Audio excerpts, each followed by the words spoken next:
Tibet distinguishes itself on the global tourism map, boasting snow-capped peaks and a unique Buddhist culture filled with ancient monasteries. It is, without a doubt, one of the most captivating destinations for explorers and travelers worldwide. Spanning a massive area of 1,228,400 square kilometers, Tibet accounts for more than 1/8 of China's total landmass. One of the defining characteristics of this region is its unforgiving terrain and an average elevation exceeding 4,500 meters. This is precisely why it has earned the title, the Roof of the World. Home to majestic snow-covered summits, this region is also known as the third pole of the Earth. It holds 46,000 glaciers, containing 4.5% of the world's total ice reserves, ranking just behind the North and South poles. All of this creates a truly magnificent landscape, anchored by the legendary Mount Everest, the highest peak in the world, standing at 8,849 meters above sea level. Following close behind is K2, reaching an impressive height of 8,611 meters. In total, China possesses 50 mountains exceeding 7,200 meters, with the vast majority concentrated right here in Tibet. These mountains act as colossal natural walls, blocking moisture from the Indian Ocean and leaving the plateau with an arid, freezing climate. But that's not all. These peaks also increase the risk of powerful air vortices and severe atmospheric turbulence, making flights incredibly difficult. Unpredictable high-velocity winds pose a constant, lurking danger. Furthermore, the presence of so many glaciers means the sky is often shrouded in clouds and fog, drastically reducing visibility and heightening the risk of accidents. Consequently, airlines make the calculated decision to completely avoid Tibetan airspace to ensure safety and efficiency. You see, if an aircraft were to encounter a critical emergency, the terrain of the Roof of the World is far from an ideal place for a flight crew to handle the situation. Moreover, the region is far removed from any oceans, making a water landing, or ditching, absolutely out of the question. There is another crucial factor that must be addressed. For a flight to be considered safe, an aircraft typically cruises at a specific altitude, usually around 10,000 meters above sea level. However, in the event of a cabin depressurization, the plane must descend to an altitude where humans can breathe without supplemental oxygen, typically around 3,000 meters. Here lies the problem. The Tibetan Plateau has an average elevation of 4,500 meters, combined with countless towering mountain ranges. If a plane suffers engine failure or depressurization, the pilots would simply have no room to maneuver or find a safe place to land. Essentially, the aircraft would impact the terrain long before it could reach a safe breathing altitude, turning a manageable emergency into a certain tragedy. Furthermore, in the thin air of the Qinghai Tibet Plateau, the aerodynamics change drastically. The lower air density reduces lift and engine performance, forcing the aircraft to fly at much higher true air speeds to maintain adequate lift. Specifically, in this thin high-altitude atmosphere, to generate the same lift found in other regions, a plane would need much higher speeds or larger wing surfaces, posing significant challenges for standard commercial aircraft design. Beyond the engineering challenges, training pilots for such specialized missions consumes immense time and effort, all while danger is constantly looming. A prime example dates back to World War II, when Allied forces opened a transport route known as the Hump to ferry supplies from Assam, India to Kunming, China. A fleet of aircraft was deployed for this massive airlift operation, including 100 C-47 Skytrains, 10 C-53 Skytroopers, and 35 DC-3s, among many others. Between April 1942 and November 1945, 776,532 tons of cargo were transported. Yet only 650,000 tons actually reached their destination. This was because the flight path had to navigate through high peaks and deep gorges between northern Burma and western China. This area was plagued by high winds, violent turbulence, and absolutely extreme weather conditions. To make matters worse, the lack of infrastructure, such as field airstrips and supply stations, made search and rescue operations for downed crews nearly impossible. Additionally, the Japanese military launched relentless attacks on these transport planes, causing heavy losses. In just 42 months, 594 aircraft were lost and 1,659 lives were claimed. That averages out to one accident every 2 days, cementing the Hump as the deadliest aviation route in history. Nevertheless, with the sheer volume of cargo and 33,400 personnel transported, it remains the largest airlift operation recorded up to that time. That was the story during wartime. However, even in peacetime, accidents frequently haunt the Himalayas. Specifically, in 1992, Pakistan International Airlines Flight PIA 268, departing from Jinnah International Airport in Karachi, met with disaster while preparing to land at Tribhuvan International Airport in Kathmandu, Nepal. All 167 passengers and crew members perished. Even though there were no storms or severe winds at the time of the accident, the aircraft still collided with a mountain while traversing the Himalayas. The primary cause was attributed to poor visibility and the fact that the ground proximity warning system failed to activate in time due to the steepness of the terrain. For this very reason, commercial aircraft that are not specifically designed to operate in such complex terrains face countless difficulties and a significantly higher risk of accidents. The third pole of the Earth possesses a brutally harsh climate, especially in winter. Temperatures can plummet below minus 40 degrees Celsius, minus 40, and in some areas, even lower. As altitude increases, the air becomes drastically colder than at ground level. This extreme cold is enough to cause icing on critical aircraft components like wings and engines. But more terrifyingly, jet fuel can actually begin to wax or turn into a gel-like solid. This phenomenon has caused numerous incidents in aviation history. Take the harrowing incident of 2008, for example. A flight from Beijing, China, to London, England, faced a critical failure just moments before landing. The cause was later identified as ice accumulation within the fuel system. Specifically, the aircraft had flown through air masses with temperatures ranging from minus 74 to 65 degrees Celsius. Although the fuel didn't completely freeze, the system became clogged by small quantities of ice crystals. During the cruise phase, this wasn't a major issue. However, on final approach to Heathrow Airport, the engines failed to respond to the autothrottle's demand for thrust. The autopilot disconnected at a mere 460 feet, about 140 meters, forcing the captain to take manual control and glide the plane to a crash landing. Although miraculously there were no fatalities, it serves as a chilling reminder of how dangerous extreme cold can be. Now, consider that in Tibet, the climate is even more unforgiving, and freezing phenomena occur far more frequently, posing a constant threat to flight safety. Beyond the cold, this region is plagued by violent winds, particularly the ferocious gales sweeping off the Himalayas. These unstable, high-velocity winds can create areas of severe turbulence, endangering any aircraft in their path. Sudden shifts in wind speed and direction can cause a plane to lose control, or even flip over if the pilots do not react instantaneously. Moreover, the Qinghai Tibet Plateau features complex, undulating terrain that creates a phenomenon known as mountain waves.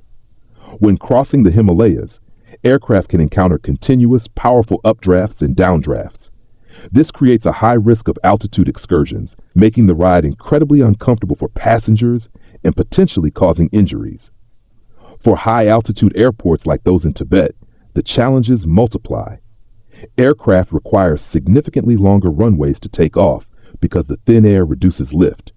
To make matters worse, strong crosswinds can blow a plane off course or increase the risk of a catastrophe during the most critical phases of flight, takeoff and landing. Furthermore, the weather here is notoriously volatile. It can shift from bright sunshine to a blinding snowstorm in the blink of an eye. This makes forecasting a nightmare and increases the chance of encountering sudden, severe weather conditions mid-flight. Heavy snow and dense fog can slash visibility to near zero, making navigation difficult and increasing the risk of colliding with the towering terrain. But let's talk about a hypothetical scenario. Picture this. An aircraft suffers a major failure mid-air. Against all odds, weather and geography included, an ace pilot manages to execute a miracle emergency landing on the roof of the world. Even then, the passengers are not safe. They immediately face a life-or-death struggle against acute mountain sickness, hypoxia, due to the extremely thin air. If not detected and treated immediately with supplemental oxygen, it can lead to death. It's not just the planes that struggle. The harsh conditions mean the region is sparsely populated. As of 2023, the total population of Tibet is about 3.65 million, which translates to a density of less than 3 people per square kilometer. If a plane goes down here, receiving immediate medical aid or rescue support is nearly impossible. In short, flying over the Himalayas is a logistical nightmare. Consequently, airlines almost always choose to fly the long way around to ensure safety, even if it adds hours to the journey. Finally, we face the infrastructure deficit. The rugged mountainous terrain and hostile climate pose colossal challenges for building aviation facilities. While airports and radar stations require flat, open land, Tibet is defined by steep slopes and jagged earth. Therefore, suitable sites for airports are virtually non-existent. The few airports that do exist are built at extreme altitudes. The unpredictable weather, thick fog, and high winds directly impact pilot visibility. Additionally, radar systems and air traffic control equipment can be rendered useless or unstable due to radar shadowing caused by the mountains blocking the signals. In an emergency, pilots would struggle to communicate with ground control, leading to a total loss of coordination when it is needed most. Constructing and maintaining runways and terminals in these high mountains requires specialized technology and astronomical costs. The treacherous terrain makes accessing these airports difficult, and transporting repair equipment is a logistical puzzle. For all these reasons, the roof of the world has very few airports, and they are all located in challenging positions. Among them, the very first airport built in Tibet.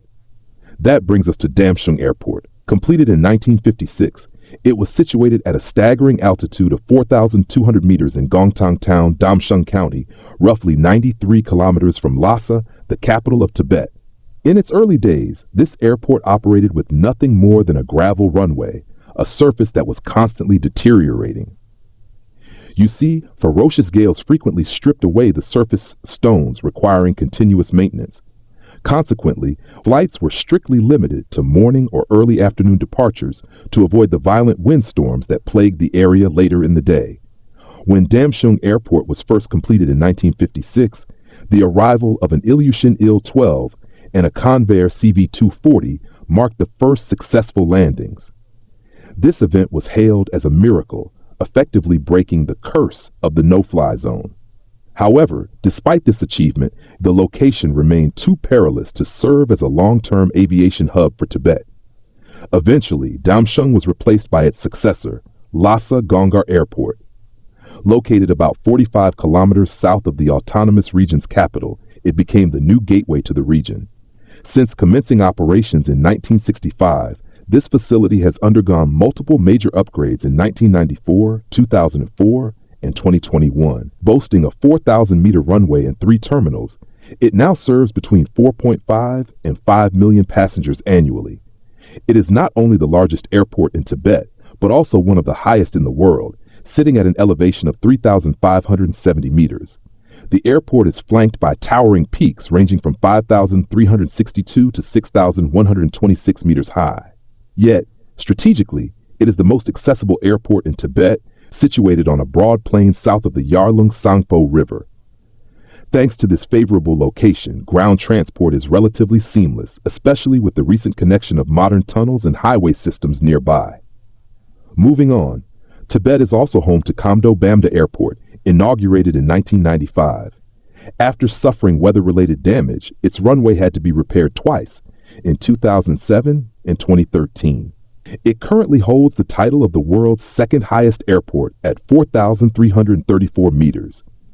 It features an impressive runway length of 4,500 meters and a width of 45 meters, welcoming around 400,000 passengers each year. But perhaps the most notorious is Ningxi Mainling Airport, often cited as the world's most difficult airport to approach. As the third airport in the region, it opened in 2006 at an altitude of 2,949 meters. What makes it so challenging? It is nestled within the winding valley of the Yarlung-Tsangpo River in the southeast of the Qinghai Tibet Plateau. Surrounded by mountains exceeding 4,000 meters and shrouded in clouds and fog year-round, aircraft must literally weave through narrow, sinuous valleys to land.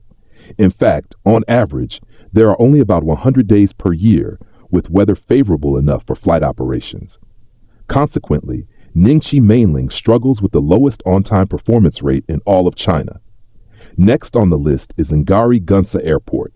Commencing operations on July 1, 2010, it became the fourth civil airport in the autonomous region. At an elevation of 4,274 meters, it ranks as the fourth highest airport globally. With a 4,500-meter runway, it serves approximately 120,000 passengers annually. Notably, due to its location just north of the sacred lake Manasarovar, it is the primary gateway for pilgrims traveling to Tibet. Additionally, Tibet possesses Shigatse Peace Airport. Officially active since October 30, 2010, it sits at 3,782 meters and boasts a massive 5,000-meter runway. The facility includes a 4,500 square meter terminal and facilitates travel for roughly 150,000 passengers per year. Looking to the future, Tibet is planning a sixth airport, Nakku Dagring, located in Nakku County. Projected to be built at an altitude of 4,436 meters, it is set to become the highest airport in the world, slightly surpassing the current record holder, Daocheng Yading Airport in Sichuan, which sits at 4,411 meters. It is worth noting that China currently hosts 5 of the world's highest airports, 3 in Tibet and 2 in Sichuan. With such extensive experience in high-altitude engineering, the construction of this new record-breaking facility is likely to proceed soon. Over the years, China has relentlessly upgraded infrastructure in Tibet to integrate the region with the rest of the nation. In the 21st century alone, the land of a billion people has upgraded 2 old airports and built 3 new ones, effectively completing Tibet's civil aviation network. The goal of the next development phase is to open direct routes from Tibet to South Asian countries. Previously, daily international flights from Kathmandu, Nepal, to Lhasa took only about 1 hour and 30 minutes to cover the 600-kilometer distance. However, following the pandemic, these routes have not fully recovered. Currently, there is only 1 direct flight from Kathmandu to Lhasa, operating on Mondays, Wednesdays, and Fridays. On other days, travelers must endure a detour via Chengdu, extending the journey to a staggering 18 hours, 12 times longer than usual. Finally, we must address the issue of security. Tibet, as an autonomous region of China, has long been viewed as a security and political flashpoint. Long-standing tensions regarding autonomy, religion, and culture have made this a highly sensitive zone. Moreover, its proximity to Xinjiang, an area facing even greater instability, adds another layer of complexity. This not only impacts socio-political life, but also creates significant risks for aviation security. Geographically, Tibet sits on a delicate border. To the west lies Kashmir, a region currently under fierce territorial dispute between China, India, and Pakistan. Meanwhile, in the south, a geopolitical storm is constantly brewing.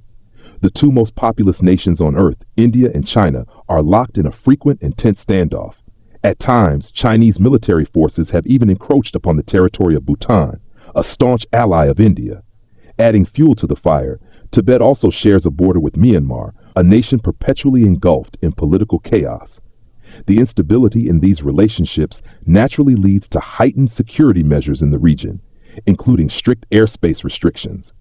In special circumstances, the government in Beijing will establish absolute no-fly zones over Tibetan territory for national security reasons. These zones likely cover the airspace around military bases or politically sensitive areas. Simply put, the Tibetan sky is a minefield of restricted airspace.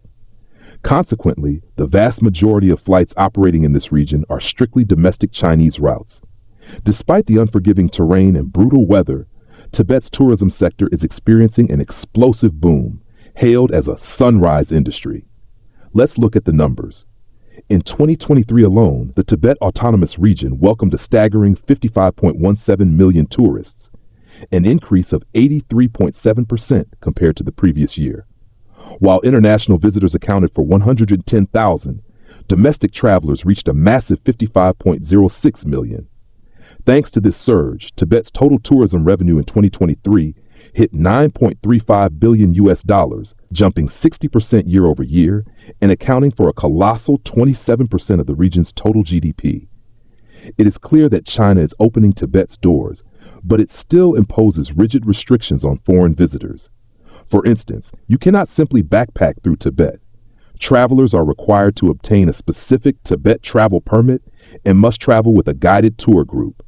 Furthermore, foreign journalists and monks are often barred from entry. In some specific locations, the rules are even stricter.